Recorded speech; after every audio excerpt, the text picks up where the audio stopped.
All right, so you guys, what's poppin'? Welcome back to another episode of Sunshine's Bakery, and this is the 10th edition. So, y'all know if y'all don't know, I'm a big kid at heart, and I've done the prerequisites work of getting the preparation for a successful baking session, and we're about to get it started.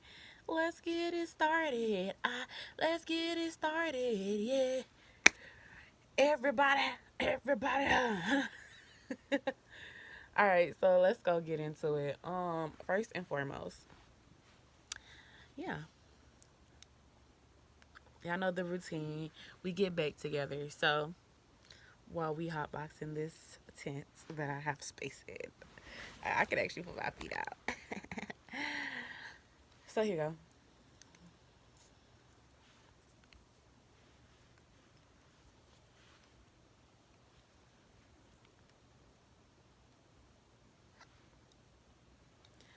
Ugh, I fucking hate this shit.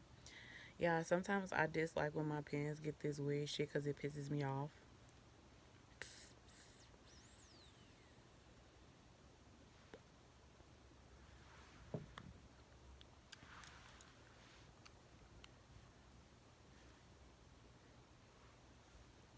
Yeah,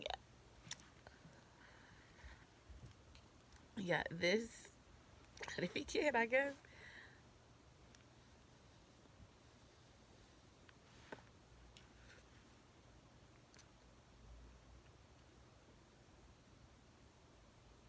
All right, so I want to first off by start off by saying that your girl is single.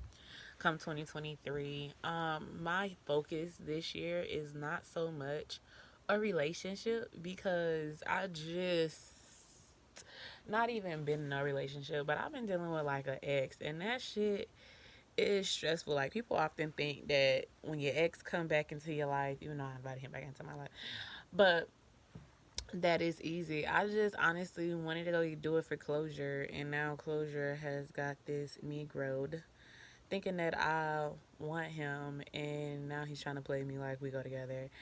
And I'm just like, why did I even go in that whole box when I should have just put two and two together? I guess it's because I thought that a part of me was just like, maybe I'm the problem in my relationships. Maybe I'm not giving my best.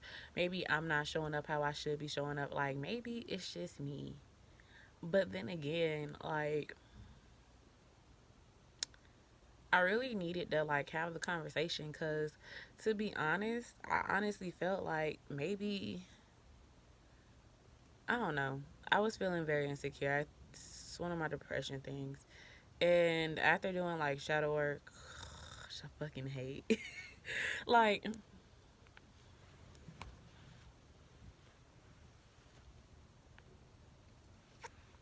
to be honest, I fucking hate it. To be completely and utterly honest,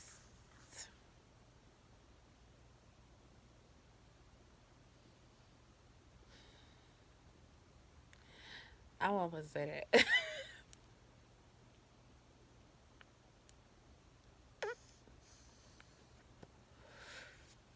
People think that spirituality is this end all be all, pray to these invisible guys ass shit. But deep down, like if I could really go into the craft of spirituality, like between the shadow work and actually being okay, to you not being okay, to you having to deal with life, to you having to be tested, like I almost want to say it's almost as hard as Christianity because like people think that you pray to like this invisible person. But did y'all know it's like over? Hey Google, how many religions are there in the world? On the website nationaldaycalendar.com, they say it may surprise you to know that there are over 4,000 recognized religions in the world. These religions consist of churches, congregations, faith groups, tribes, cultures, and movements. Over 4,000. I don't want to get the number wrong, but it made me think like being a religious person has to be hard because like with over 4,000 known religions and probably more to come with churches, followings, and people who actually believe this shit, like who says that you have the right answer?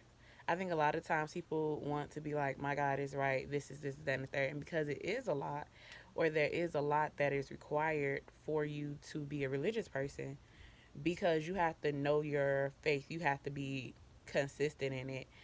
And for me in spirituality, when it's time for shadow work, oh my gosh, I dislike it because it like kind of puts like a big ass mirror of reflection on you. Like fuck what everybody else did. Fuck what everybody else's problem is. Like it's like the big mirror on yourself, and it's like as much as I think I'm this shit, I know it's parts of me. Like for a very long time, I was afraid of emotional intimacy.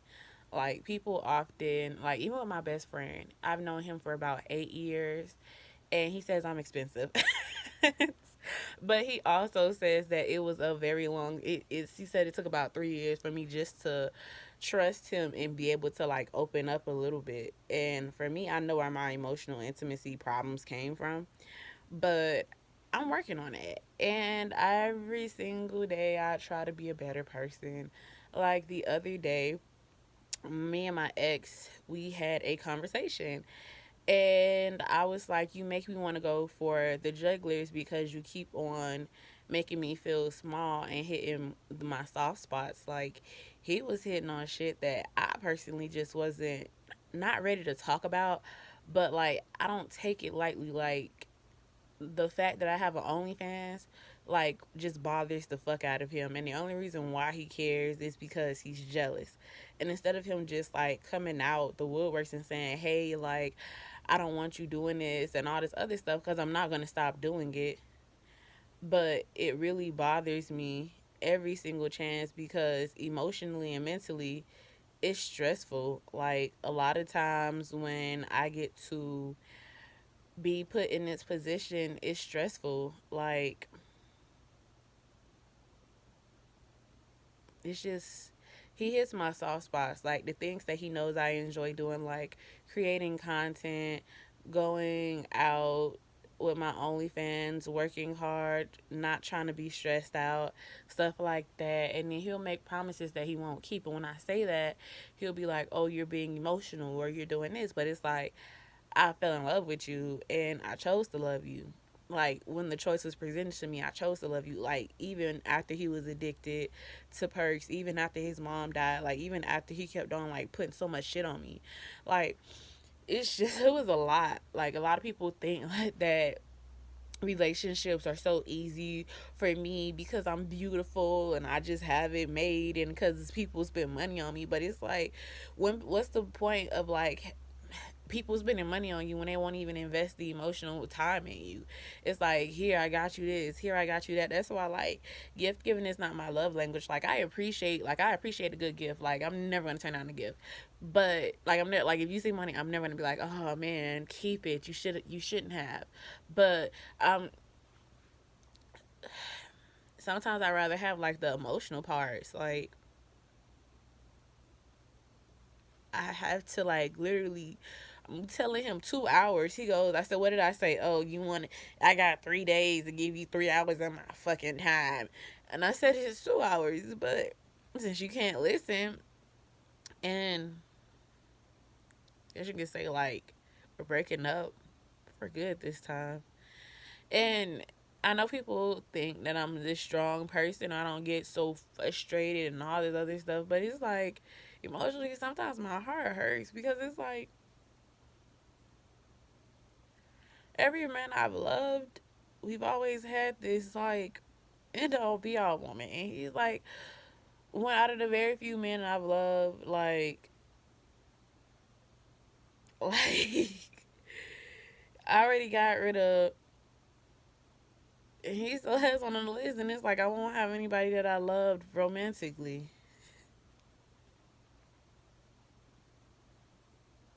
anymore. And scary. Part of me is like afraid that if I become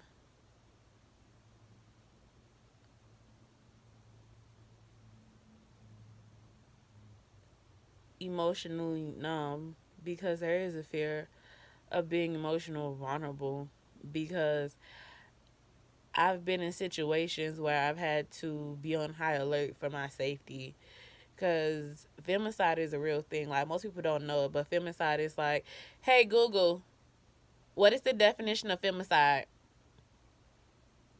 Femicide is used as a noun to mean the killing of a woman or girl, in particular by a man and on account of her gender, as in, we are very concerned with the high level of femicide in our country. Do you want to hear how femicide is spelled? No, thank you. But it's like, one of my biggest fears is femicide, because I've been put in a position of, oh, you're the pretty girl and you can't tell me no, or it's like I've had guns pulled out on me, tried to get killed by my family, and things that they wouldn't do with like men, they do to me and other women, and it's just been okay.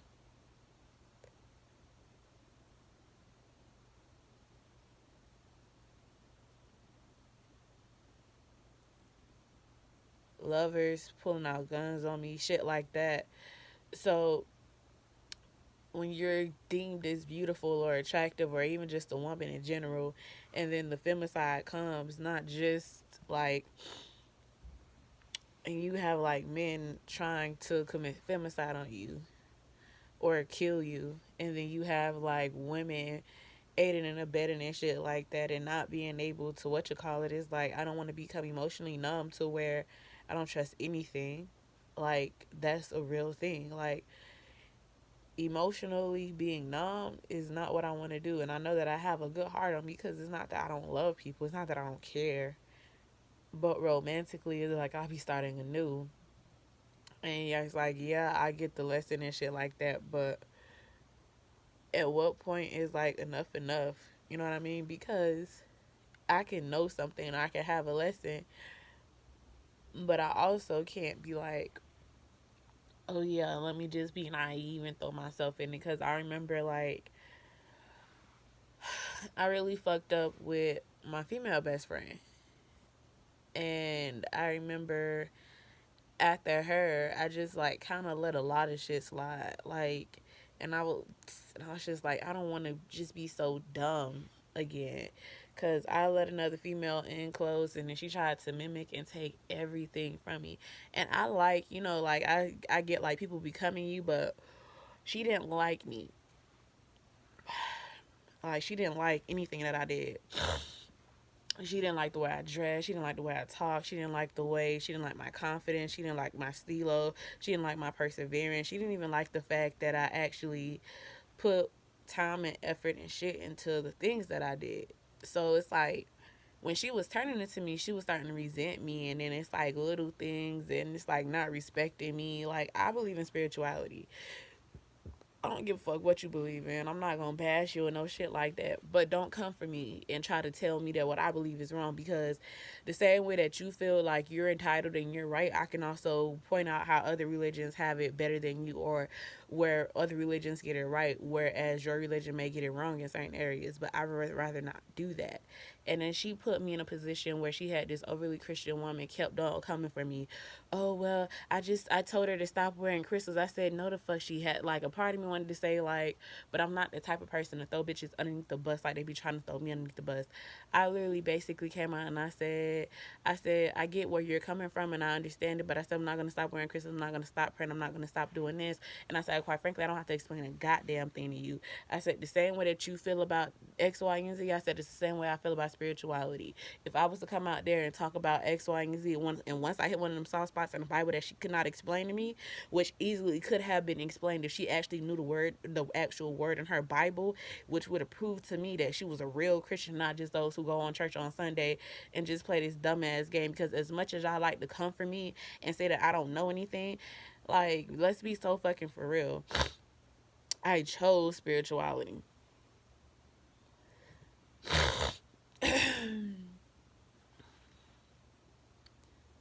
And I try to respect everybody's religious points and shit like that. But she kept on putting me in that position, and I was just like, I can't. So for me, I'm afraid, like, I don't want to become emotionally numb to the point where it's like, damn, like, I don't want to be dogging niggas out and like, oh man, I can't trust these men and shit like that. And I guess I'm like kind of not at that point. I probably need to go to therapy for this one. My therapist is gonna have a lot to say, but I probably need to like go to therapy and like heal and do all that extra shit. But like,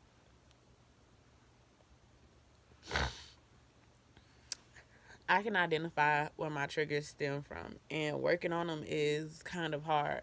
This is why, like, now I try to refrain from the words that come out of my mouth. I try to practice not being so selfish and trying to be like a person who spends quality time without crossing my boundaries, because where people may be like, oh man, I have certain boundaries that other people, that technically people don't consider boundaries. So for me, I like been trying to insert myself more into it. So I've been practicing with my family. I really genuinely love my family, but they get on my nerves a lot of the time because sometimes I feel like a black sheep, if I'm being honest, like, cause I get, I'm just different from my family. Like, whereas they want to do certain things, I get really, really bad nerve brain. And when I say I get really, like, I get terrible nerve brain.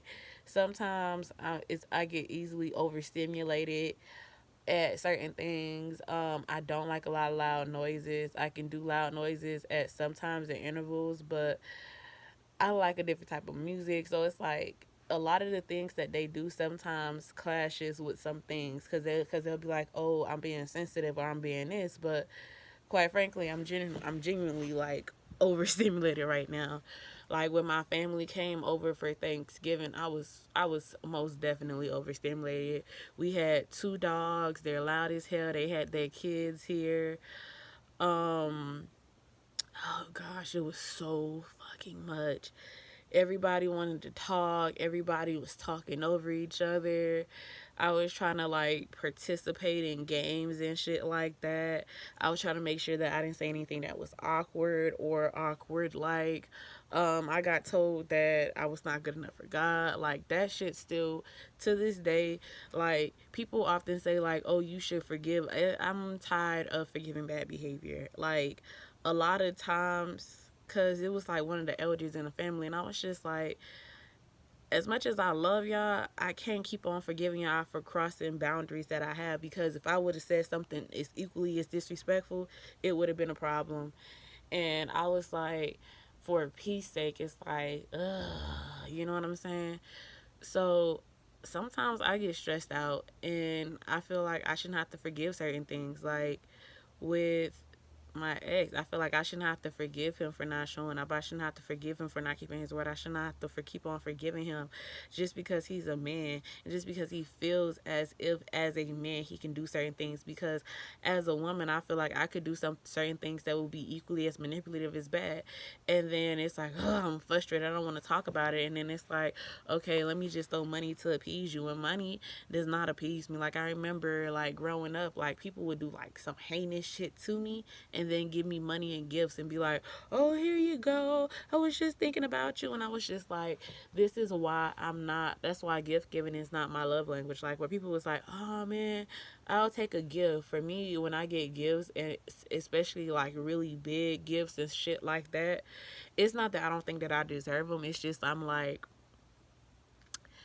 what are you trying to hide? Because usually when people go out there and go their hardest to give and go hard, and especially when we haven't been close, it feels like a band-aid on top of like a deep tissue cut. Like, and as somebody who worked in a private hospital,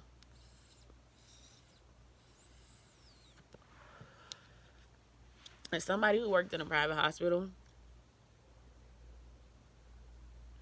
and heard the stories and actually had like conversations with doctors and shit like that, going to the doctor and putting a band-aid over over a deep cut does not do you any justice. It does not. It's almost like saying, "Hey, well, I know you're bleeding internally, but here, like I remember because we used to have to do it visually because I was working in Miami and it was in Hawaii, somewhere in Hawaii, and one of the doctors, because they had like the little glasses thing, and this is when they had updated it, y'all. This is why, like, out of all my jobs, not gonna hold you, I genuinely enjoy working as a medical scribe, because as a medical scribe, like on the streets, like on the strips and shit, we had so many food restaurants around us. Oh my gosh, it was so easy to whatever. We basically sat in the office all day. We used to like hit our pens and just like, as long as we could type. This is what they used to do this shit at work. I was really into smoking at work because I didn't even know what that was. Like, they used to like be like, oh man, we're nicotine snacks, baby. Just yeah, it was so fun. It was almost like living single, but like in office form. Like if you had everybody in living single, or like I want to say it's like the office, but nah, not really. Cause we was invested, but we wasn't like, it felt more like it felt more like gang at work. Oh my gosh, our whole department got laid off. we got they all cut our whole department. Okay, so this is what happened. They didn't like us because they tried to get like a mutiny at work within the little group that had just recently got hired. And as a medical scribe, this is the only job that like ever truly challenged me to work. So basically, before you could even get the job, you had to go through 3 interview processes, right?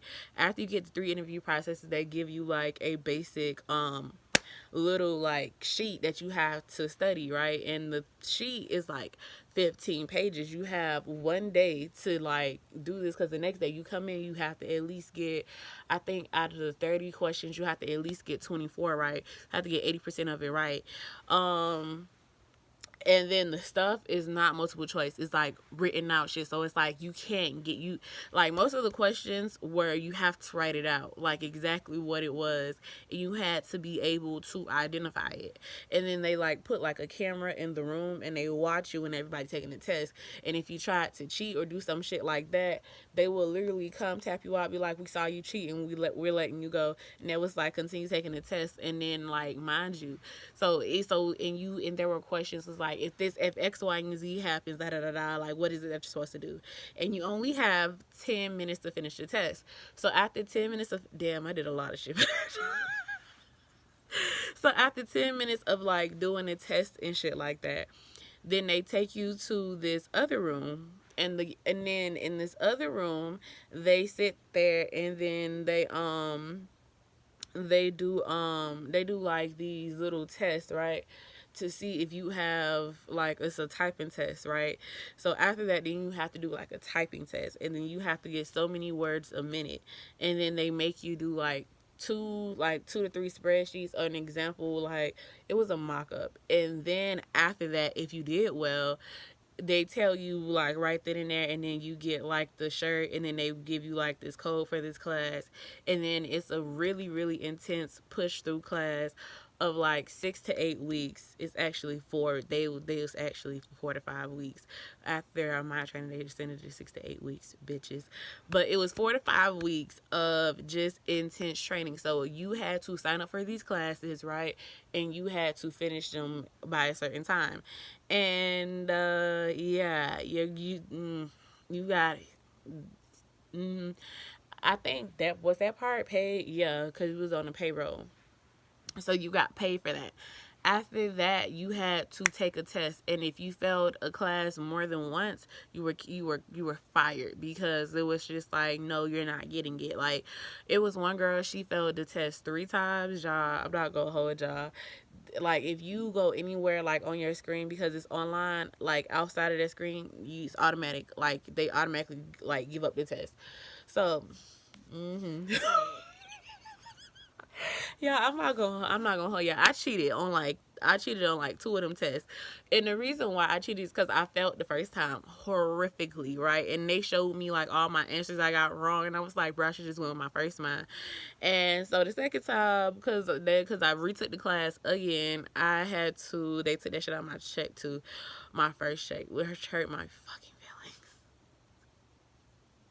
Took it like two more times. Um, I passed it barely, but yeah, so those are two tests I cheated on. Because I think it was something like with the circulatory system and the abs right here. Because your abs, I believe they're broken into either four parts, and depending on which side, boom, boom, boom, that you get it in, and then they call them like something else, basically. And then we had to go into the office training was about 2 weeks, and they taught us how to get into the medical system, how to go look at somebody's PHI, past medical, PMI, PMH, past medical history, how to go look up certain things. Like, it's a whole bunch of stuff, like a bunch of HIPAA stuff, all that other good stuff. And then we were able to start the actual job, and we were able to get paid what, 14. All that shit was 10 in training, and I am licensed as a legal medical scribe.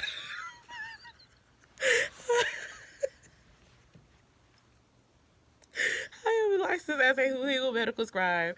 When they say them classes is intense, them classes is intense. Okay, them classes be quick. So what they do is like the classes, because they were online, you've had to like kind of go in there, read shit, go over new stuff, go over old stuff, pause, stop, breathe, think about it for a little bit, question everything, and then come back forth to it. After you do all of that, then you move forward, and then you go from that point on. And my whole entire favorite thing in this whole entire world was actually learning how to be a medical scribe. I guess because it challenged me on a level that required a certain level of excellence. Like, you couldn't go in there like after 3 rounds of interviews.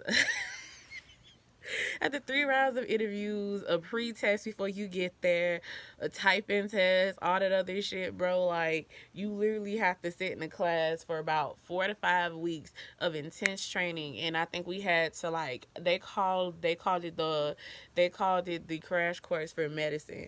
And then we still had to get like recertified and retrained on certain things, which was hard because like when people talk about like they were not like, people think that we just know when I say crash course, like genuinely like crash course. And we still had to get recertified like every month, so we had to do like the same thing while still going to work. And I remember they put me on the schedule for 6 days in a row. I was like, I hate being this motherfucking good. And at first, I know you're like, oh, maybe they just know. Like, if you're a good person, they're gonna put you on the schedule more and more and more and more and more and more and more and more and more. And I got so burnt out, bro, because like trying to learn and then do that and then date. Yeah, and then do my YouTube channel.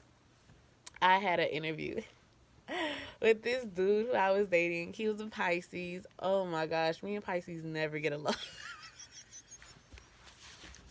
I'm a Pisces.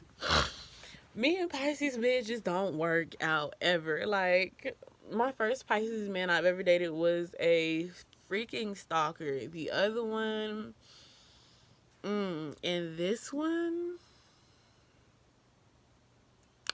Lord.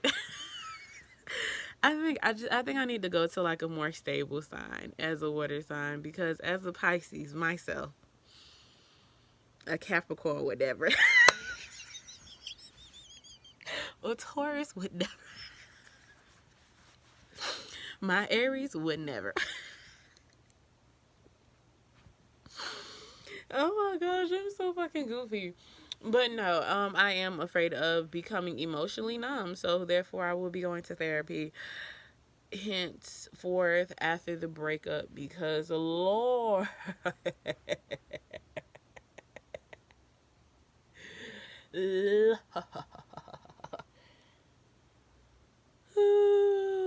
Anyways,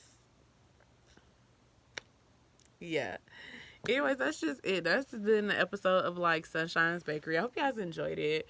I damn near cried a little bit. I talked about my family. Um, Yuck, disgusting. I talked about being afraid to be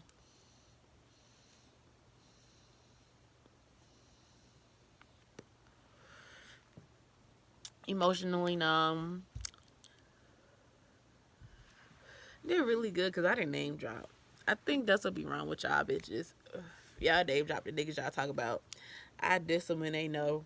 And then I think that's my problem. I think the bitches who name drop and they shit are smart, but also like I guess it has like its pros and its cons. Cause like bitches who name drop when they like they can easily go back. But bitch, if I don't name drop you, bitch, and then you start doing and throwing shots at me, it's awful because a lot of the fuck shit that has happened to me at the hands of like people close to me. But that's for another episode of Sunshine's Bakery. I'm not even gonna get into that because, good lord, why is her pussy out?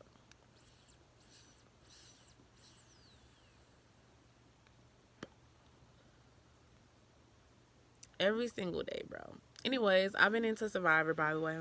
If y'all was curious, we started off watching season 24 because my brother randomly went there. I started watching Survivor from there, and I just went back. I watched season 17, 18. I've been binge watching. I feel like, I don't know. I feel like those people who get like addicted to a show, like, what are you addicted to? Survivor.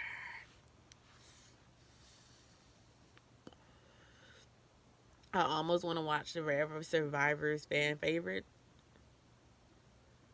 just to see why were these people fan favorites and how do they do amongst other fan favorites. Because in order to be like a fan favorite in Survivor, you have to be either really really shisty or really really nice. And if you were really really nice and you didn't win, do you come back shisty? And if you were really really mean and you didn't win, are you still shisty? Because what are you doing in a bunch of shisty ass people?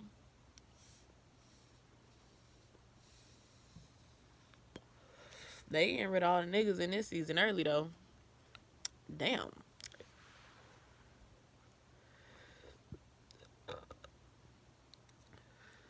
Anyways, a talk for me.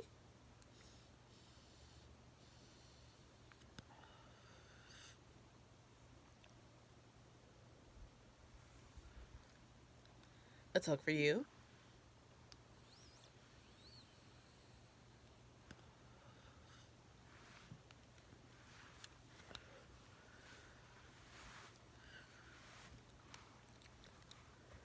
I bid you a good day and happy, happy, happy, happy, happy, happy, happy, happy. That's it. We're done. We're done. Anyways, you guys, I hope you guys enjoy Sunshine's Bakery. I look good. I look fly. I look good on my mama, on my hood. Play with me. Wish you would. I can't, y'all. I'm just like a white girl from time to time, and it's okay. Um, Either way it goes, I want y'all to know that your girl is gonna bake. So I hope y'all enjoyed the bakery session today because I did. And yeah, I need to go to therapy.